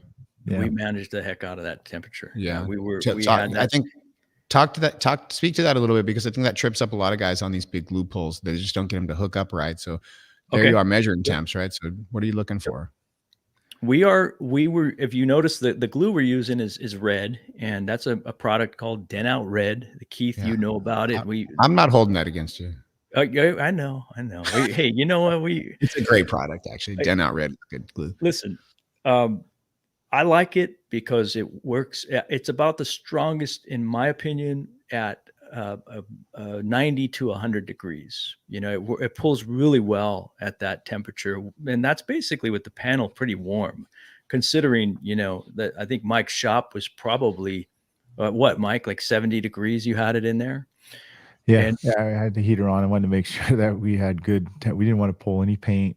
We wanted to make sure that this was gonna come out smooth. When I say 32 hours, Joe's right. We probably spent 20 hours trying to get this part out, like really trying to get that out. Everything else was more the finishing, little by little, slide hammer action at the end. But if you didn't do this right, there was a certain part. Joe and I were kind of debating. Like after we got this bulk part out, it was a tight, deep crease still, and I was wondering like how we're going to attack it without wanting to oil can it. I really did not want to oil can it. And Joe was like, okay, well, we're going to go this route. Let's, and so whoever won the reason debate, that's what we went with. Right. Okay. Myke, made no sense. let me ask you a different question. Because you're shooting video, you've got some big studio lights up, right, for the video. But do you feel like they're helpful for the repair? Yeah, I asked that because I've set up this shop. I've made really cool looking lighting. We've got lighting on the walls back behind me. I've got lighting above that looks cool, and there's lights behind those. And there's still parts of my shop that are too dark. And when you're trying to get up inside a wheel well, you can't see the bolts. Like, I think I need this thing to be like a grow room in here, like lights everywhere. And when I saw that light in the background, I thought, man, I wonder if I should just get that light, not just to shoot video, but just for the working conditions. You can see everything. And when you're on a long repair like that, I think there's a level of fatigue that you don't really notice when you're just having trouble seeing everything. And I think yes, 100%, it works way better. With that lighting, you're not going to have it. No, yeah, it really kind of, like you said, it pops up the atmosphere. When it's 9 o'clock starts hitting around, like, on these repairs, yeah, you're gung ho in the morning, you're gung ho till 6 o'clock, you go eat, you start slowing down a bit, you go grab a Red Bull, whatever it is that you're trying to do, because you're trying to get this done. Espresso. The main thing is that it's hard to go to sleep knowing that, is it going to be okay? Are we going to, how's tomorrow going to be? And we wanted to kind of leave every day knowing that we're going in the right direction in a positive way. You can see that this was scary right here. You see how deep that is? It's deep, right? And it was stretched, super stretched. And so we were holding tension. Joe was holding tension there. I was like, well, okay, we'll tap a little bit here, tap a little bit there. Let's see how this metal is reacting. And that's what we had to do. We had to just really listen to that metal, see what it was doing based on experience, based on past oil can effects. Joe and I have done marathons live on video before on the Porsche, man, where we got our asses handed to us, dude. And that loss with some other losses recently that we did, well, I wouldn't call that a loss. That was more of a win, but we didn't post it yet, Joe. We're going to talk about it. But he kicked the shit out of this fender, whatever, quarter panel for my students over at his shop. And we got our asses handed to us, dude. And he was able to save it. But all those losses, those butt kickings, this is what matters. This is what ends up. And there's Matt. I mean, how do you know where the edge is unless you go over it a couple times? That's right. That's right. That's it. And that's what this is about. We're on multiple levels. We're pushing boundaries because it's fun for us. It really is. And the prize is you get a really cool repair and you get paid right for it. That's right. And this is the best part, Keith, is that this is a repeatable process. We really went into this. We meditated through this whole thing, like, and we were talking about, okay, how much of this is a science and how much of it is an art, if you will. And we, we very often cross that line, between the two. But I would say that the majority of it was science, man. Like we got a cause and effect, and we got it to move the way we needed it to, and we had to try a few things, and then the results are there. So it is repeatable. It can be done, and the profit margin on these, because of the invasiveness of the conventional repair, it's there. Clint Kidler says that, does it have any tooling access? Not on this one. Not on the. It looks like it when you pop the plug. If you saw the earlier video I posted, I showed that underneath. It looks like there's access, but there's none. Not compared to the Rivian T. I know what you're doing. You're calculating, aren't you? Yeah, that's per hour, but there was 2 of you. Yeah. So does that seem crazy? Not really. No, right? It really doesn't. You'd be kind of upset about it, honestly, if you on a 2-hour. Yeah, why'd you have to show me that, Keith? Well, because it puts it in. I'm showing you for a reason, because when you're thinking like, oh man, I've really overpriced this thing, like you really haven't. I agree. It's just a ton of work. And like when the customers say you're overcharging, respectfully, like, you caused a lot of damage on your car. I'm like, that you brought me the damage. I didn't make the damage. That's something I remind my guys of all the time when they're giving estimates, because we all like feel bad when we're giving these big numbers. But I'm like, you didn't make the damage, dude. You just made the solution. It's not your fault that it's a ton of work. It's not your fault that it's a 32-hour repair for 2 of the best guys in the country. It's a ton of work. As much as I love these, you'll make more money doing $500 3-inch dents all day. I agree. And be happier. But the thing is, you won't get the skills that this translates over to those cars. You work the split 70-30. Alan, you're such a wise ass, dude. What do you say? So how would you work the split 70-30, dude? That's old PDR college reference. Look, you can see that it's true form. It's still not even close to out of the woods, dude. You guys, look how long this is. So much footage. And listen, let me ask you another technical question. You're using 91% alcohol. 99. Yeah. What should we use? We're using 99. 99. Yeah. You're dousing it with a ton of alcohol. Sometimes that leaves the ring. When you're putting it all over the tab like that, leaves the impression around the Is glue. That what does that? Yeah, you didn't get any of that on this car? No, none at all. And I never heat it up though. 99. It goes away if that's the case. So you're suggesting using 91? No, not necessarily. I want to know what you're using, because maybe that paint is more durable than others. Well, I will say the paint is very durable. Yeah, we didn't have any rings. Yeah, that's great. I love this. Yeah, look at this. Glue repair is nuts. Do I dare ask if there's a drill spot that would work? Let's talk about that, actually, Myke, because Clint, we were fully prepared to drill if we had to. In fact, Myke had stated earlier that in his disclosure to the client, that he told the client, we may have to drill for access. We don't want to. It's a last resort, but we were prepared to, and the client was cool with it. And I was ready to take everything apart on the inside of the quarter panel. And 2 reasons why I didn't initially, because number one, if we break something, it's going to be really hard to get that part replaced, from what I understand, So number 2 was, honestly, I couldn't really see any way to fix it from inside the quarter panel, the dent being that low. It'd be really tough fix that way. So we decided we're going to go ahead and try and glue pull this whole thing.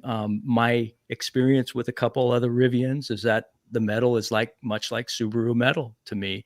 And with Subaru metal, I can move that stuff around. That used to quite be a an bit. insult, Joe. It Subaru was metal. there. Well, yeah, and well, when we couldn't figure out how to fix oil cans and stuff on them, Yeah. and then Yeah, the paint Hudson. too. Back in the day when the paint would just lift right off with glue, but they've come a long way, and that's what this reminds me of, Yeah, of the Subaru. Hudson says it's no wonder it's good. I thought it's great paint. Wow, Now we know why it's probably the top of the line paint wow, okay, reviews. So yeah, it's really okay. good. Joe, do you think that I keep asking, like, do you think that was going to oil can at any point, dude? If we didn't do it the way we did it? I wasn't too worried about that because I did bring my arc machine, my whatever you want to call it, the Yeah. car body heater. Actually, I So bought it from Keith. you were a little worried about it. Oh, I was. You know what? I like using that thing. It's fun. It actually. is cool. I put a piece of copper wire in there and got rid of the whatever, the electrode or whatever. Carbon rod. Yeah. Clint is a wizard with that thing. He'll put that thing up and around a corner in a car next door. I've seen his videos. Yeah, Clint is not playing around, man. So no. Yeah, no, I think, and I don't know if that's who I got that from. I saw somebody using a copper wire. Is that who did it? It was Clint? I don't know if he's the first guy, but he's very good at it.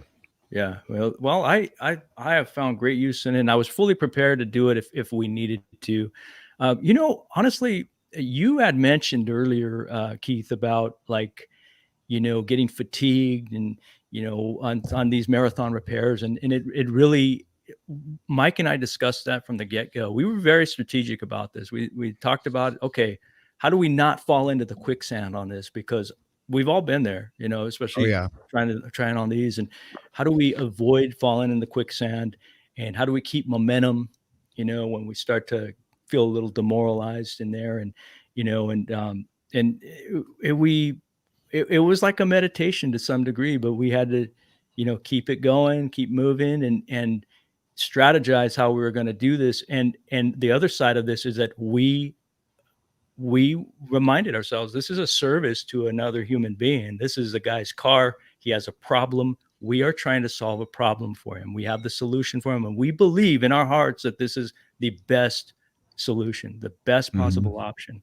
And so we weren't about to, we were ready to extend all efforts, including power PDR box or whatever you want to call it. Have you thought about pulling with an electric winch instead of the ratchet straps? Absolutely. I have one in my garage, actually. Dude, someone's going to send me one. They have to send me one, dude. I'll send you mine, dude. Get me Here's my issue with that. Dude, please, I'll get one, dude.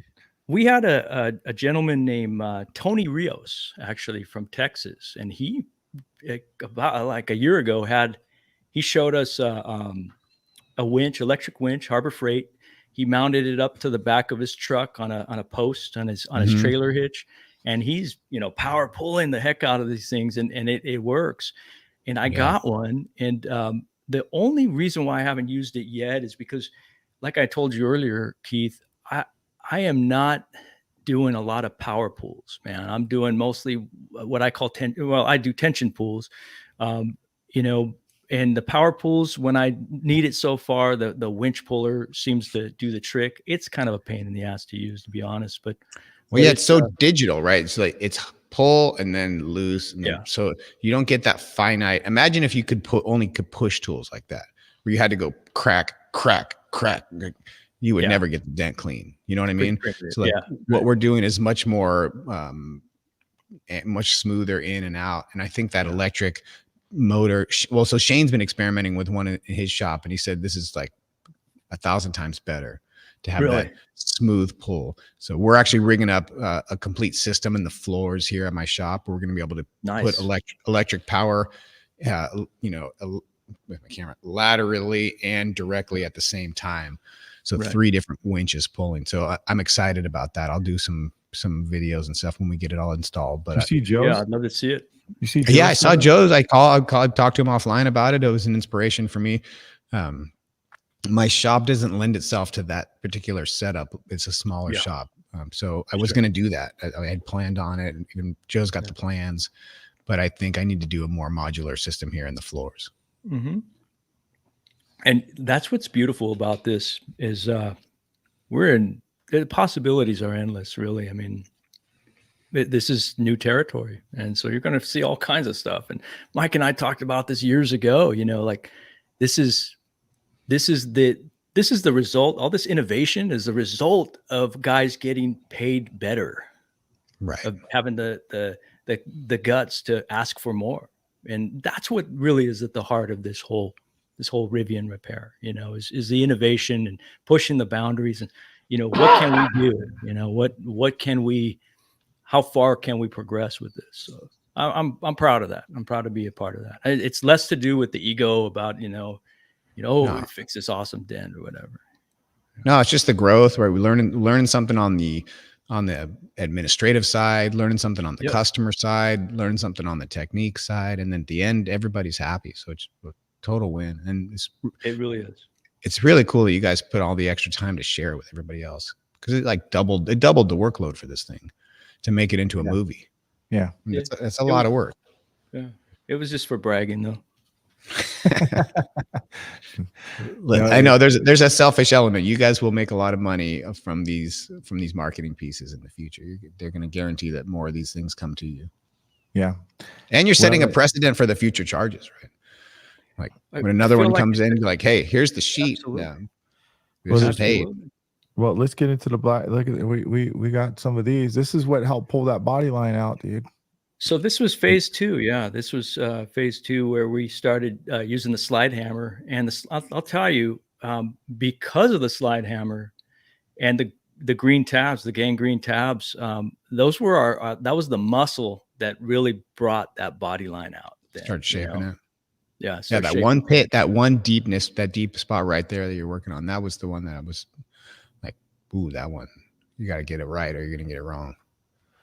Yeah. Andrew says, Chris says, how much work was from behind and why not? Because there was no access point. Joe wanted to keep this as basically drill hole free to prove a big point, which he did. And he didn't want to give anyone excuses why this wasn't a better repair. So that awesome. Basically is, you can't argue with that, right? No. Nobody in the world can argue with that. So I love that, Joe. Yep. Taking one on the chin for the rest of the industry, like it could have been done in half the time if you just buzz a hole in it, but stuck it out. And now you can look anybody in the eye and say, tell me that's not a better repair. It's better. Yeah. And I'll be honest with you, Keith.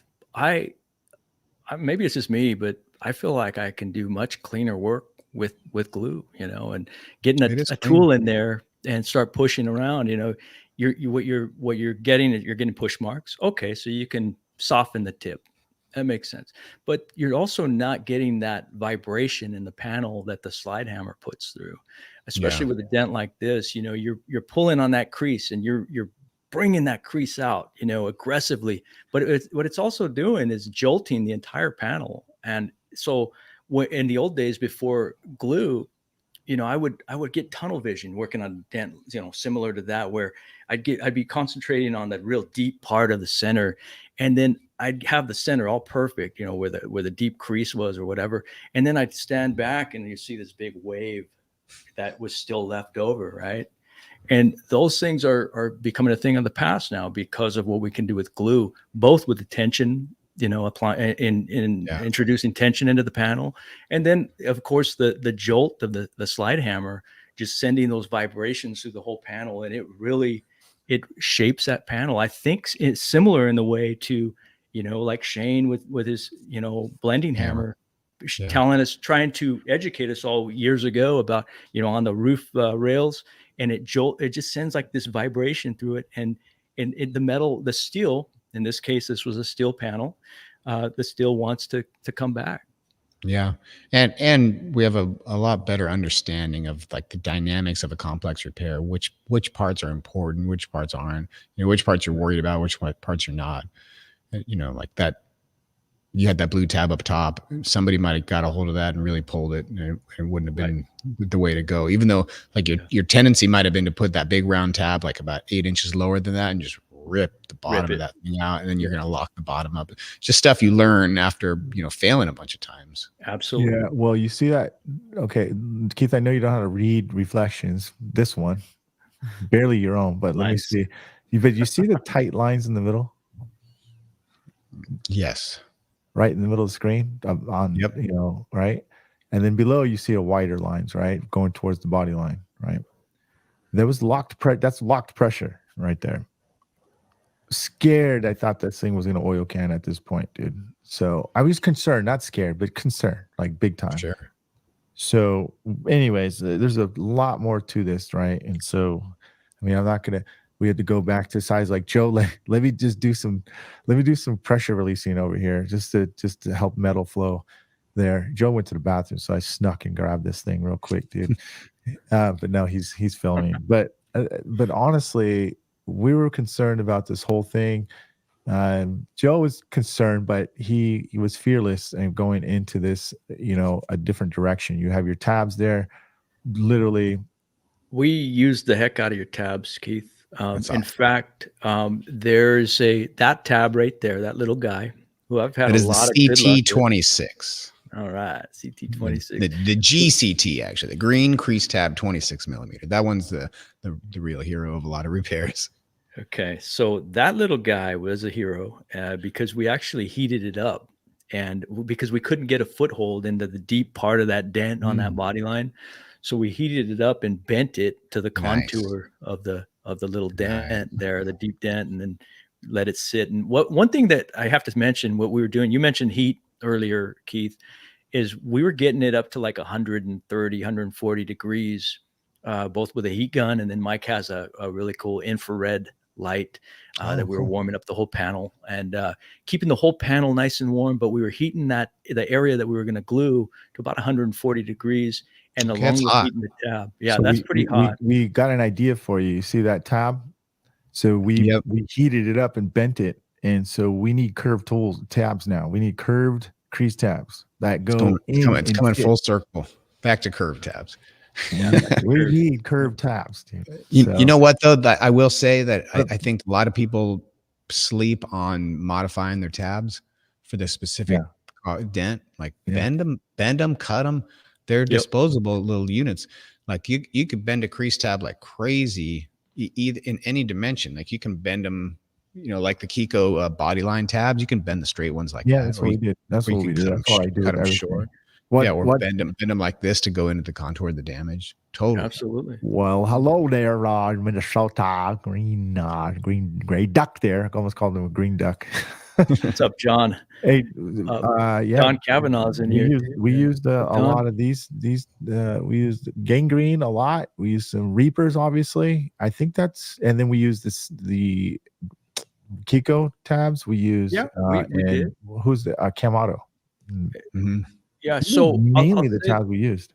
Yeah, we used the Kiko crease tabs and the Kamado crease tabs in the beginning, pulling the bulk of the damage out. And once we got it to just a bunch of creases, then we moved on to using the gangrene tabs. And right there, you can see me using what model is that, Keith? Can you see? It's the one with the little bridge on the neck. It's like a 3/8, I think 38.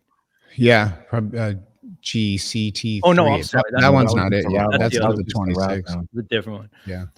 So what I was going to say earlier, though, is that through this point where we were using the green tabs, I was heating it up to around 140, 150 degrees, and the area that I was going to pull on, as well as the tab, I was heating those up. And what I would do is just let it cool to about 95. So my theory, and it seemed to work, is that we get the panel, the paint, the tab, the glue, all one temperature, and almost like it's all one piece, kind of like a not quite welded, but it all seemed to pull really well that way, especially when we're using that slide hammer and really trying to jolt that body line back into place.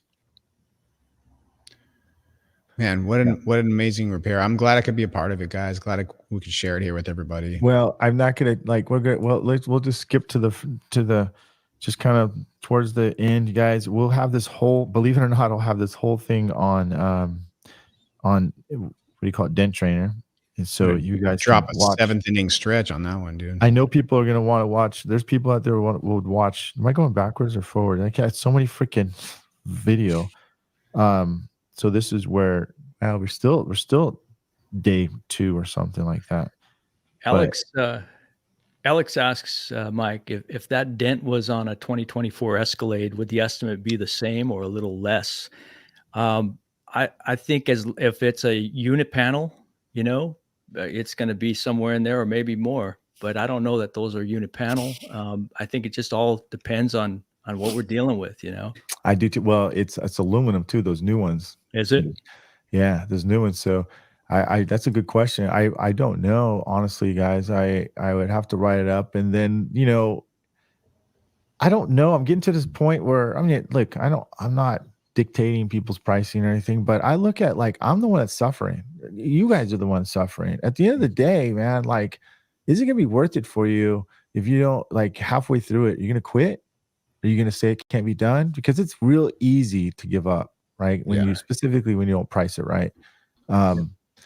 So those are, I don't know until I look. It depends on the damage. But if it was something similar to this in a quarter panel on aluminum, I don't know. I'd hit it at 10, 15, probably still. $500 an hour. I mean, that's not crazy. No, right? So if you think you're going to be in this thing 30 hours, just price it the way it needs to be. And if it goes away, it goes away. You won't be sad that you didn't do it. You'll be sad if you take it for half of that, though. Yeah, true. How do you get the glue to pull off if you got the panel temperature so warm? Joe, you can answer that.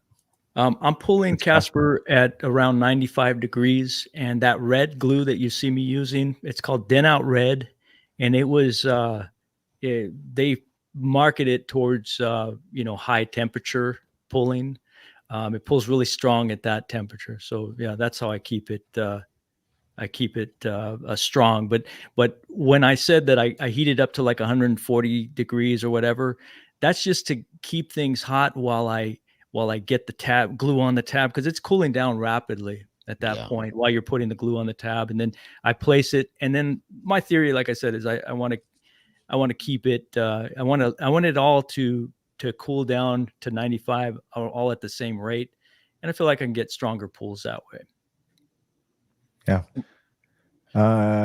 Clint says, do you think a panel that has been glue pulled to death versus a whole and efficient tooling is as strong afterwards? Boy, Clint, you got your glue, your drill ready, huh?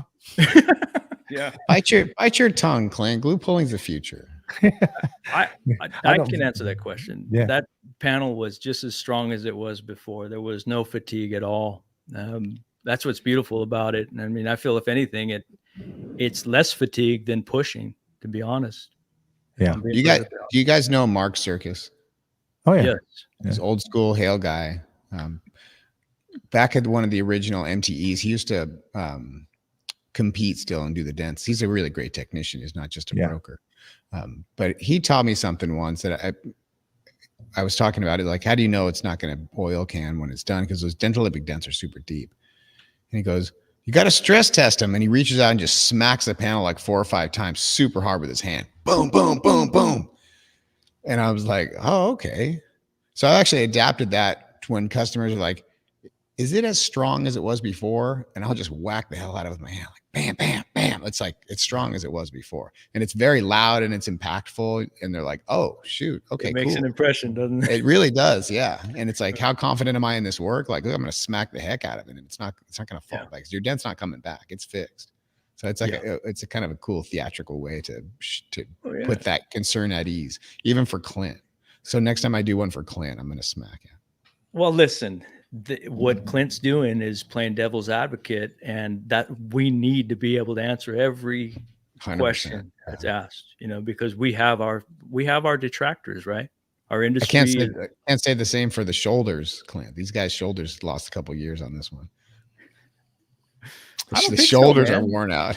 No, we are not worn out from it, man. Seriously It though, wasn't like too in all bad. in Yeah. all seriousness, Yeah.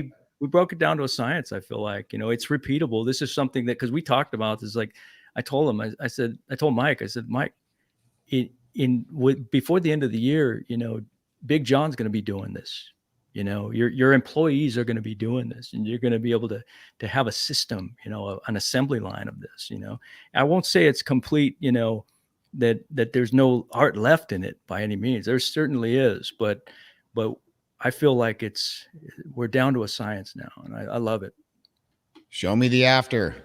Let me see this thing glassed Okay. out. Oh, Joe's got to do like 57 more pulls, dude. So yeah, he's still glue pulling. He wasn't even close to that done. This is like the advanced skills seminar. Everybody says they want to see the whole repair, and halfway through, they're all on their phones. Joe, you've seen it in person. I have. I'm like, you guys don't want to see the whole repair. I promise. You want to see it done. You want to see it started, but you don't want to see the middle. It's boring as hell. It's the same thing over and over again for 15 hours. Watching the grass grow, right? Yeah, it really is. But like the technical parts, you want to see like, ooh, how do you tackle it? How do you start it? But then once it's really close and it's wavy, there's no secret. It's just don't stop until it's flat. There's the secret is you have to be damn patient, and you have to get paid for your patience. You're going to run out of patience before you can, because the money's going to run out. Basically, you're going to go, all right, what's going to last longer, my patience or the money that I'm getting paid for? And generally, you undercut it yourself. Your patience is going to run out. You're going to speed up. You're going to try to catch up to the time you think you should have been at doing the repair. And all of a sudden you rush in everything, and it never comes out the best way you could do it.